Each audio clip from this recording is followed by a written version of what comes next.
Buongiorno a tutti e benvenuti, soprattutto per chi arriva da fuori, benvenuto nel nostro paese, Aiello del Friuli, che è molto conosciuto oramai come anche il paese delle meridiane. Quindi benvenuti a questa bella festa, per noi è la 17ª festa delle Meridiane, organizzata insieme alla Proloco di Aiello Ioannis, la nostra Proloco locale, e insieme all'amministrazione comunale.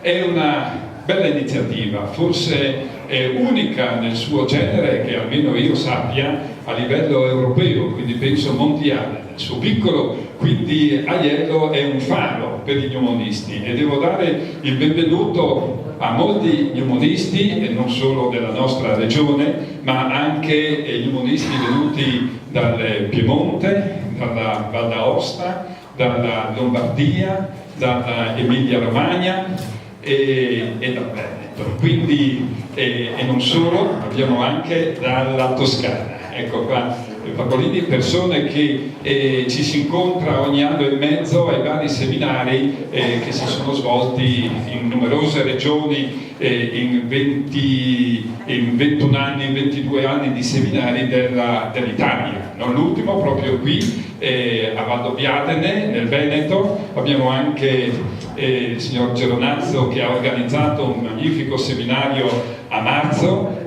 proprio nel Veneto, e speriamo naturalmente che il prossimo sia anche ben seguito come lo sono stati tutti i seminari che almeno io ho partecipato. Persone, devo dire, splendide, i gnomonisti, che hanno riportato quest'arte del costruire queste meridiane con un fascino del tempo, del passato. Oggi in questa festa, tra varie iniziative diciamo di cultura, storia ed enogastronomia, abbiamo 4 mostre, una diversa dall'altra. Voi vi trovate qui nella stanza invece dove abbiamo 50 pannelli fotografici di meridiane antiche e moderne della nostra regione. All'esterno invece in questo istante si sta svolgendo una sfilata di carrozze d'epoca con magnifici cavalli, e poi al termine di questa conferenza io vi invito a partecipare all'inaugurazione di un monumento gnomonico nel parco comunale, che è qui a 200 metri, quindi pochi minuti a piedi, insieme ai bambini della scuola elementare, che hanno preparato dei piccoli messaggi e anche dipinto questa meridiana, e lanceranno con dei palloncini nel cielo questi loro messaggi, sperando che prima o poi tornino indietro. Dopo 4 anni, ad esempio, su un'altra inaugurazione, proprio 2 mesi fa, da Postumia, quindi è ritornato indietro un messaggio che è stato trovato in un bosco. Ecco, quindi cose piacevoli per coinvolgere anche i giovani e i bambini del nostro paese. E nel pomeriggio avremo le visite guidate alle Meridiane, ma anche alla Centa qui di Ioannis, che è un nucleo di oltre 1000 anni fa, storico, magnificamente restaurato, e che è visitabile per chi lo vorrà, però bisogna raggiungerlo questo in macchina, e nella frazione di Ioannis a 1 chilometro proprio qui da Aiello. E il clou della giornata poi l'avremo alle 5 del pomeriggio con la inaugurazione delle 4 meridiane realizzate quest'anno ad Aiello. È un concorso. Al termine poi dell'inaugurazione di queste meridiane con la banda, dove presenteremo anche l'autore e l'opera, ritorneremo qui nel cortile e ognuno di voi potrà dare il voto a queste meridiane.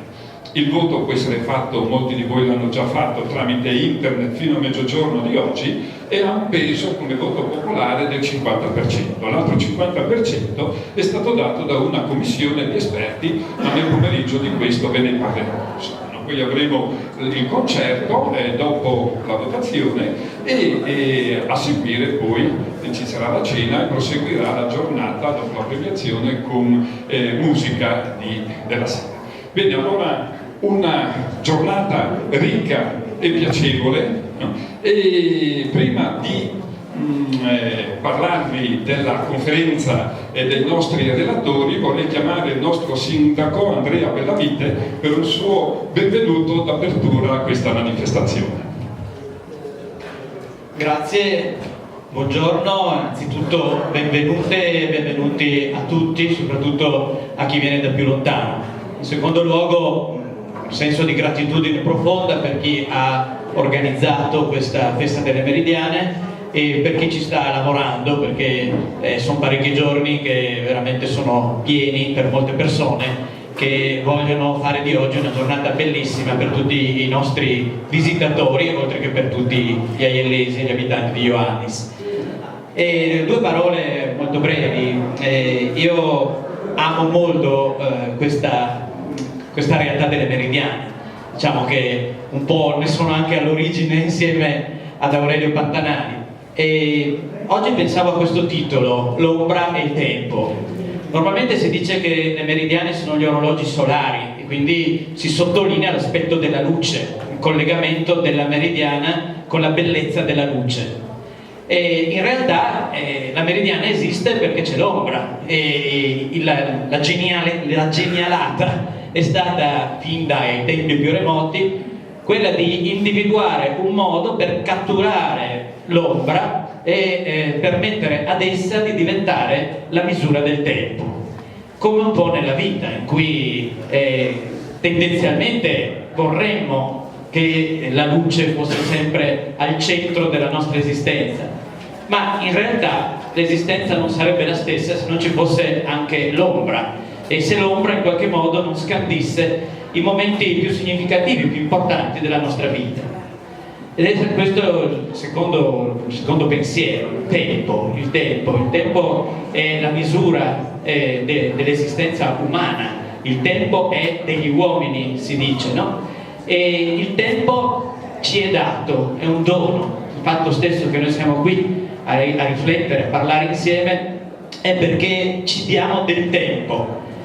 Personalmente ritengo che il più grave errore che l'essere umano possa compiere è quello di perdere tempo, di perdere il tempo, perché il tempo deve essere riempito e le meridiane, tutte le meridiane, nelle diverse epoche della storia, hanno avuto questo significato di caratterizzare il tempo, per cui le ore segnate diventavano volta per volta l'occasione per rivolgersi verso la Mecca e pregare, o per celebrare l'ora terza, l'ora sesta, l'ora nona, il mattutino, il vespero in epoca medievale cristiana, e in tante altre situazioni le meridiane vanno a segnare la modalità attraverso la quale l'essere umano dà un significato al tempo, perché questo è l'obiettivo. Essere umani vuol dire dare un significato alle cose, cioè creare cultura. La cultura è l'espressione di tutto ciò che noi siamo, caratterizzata da questo scandire o dello scandirsi del tempo.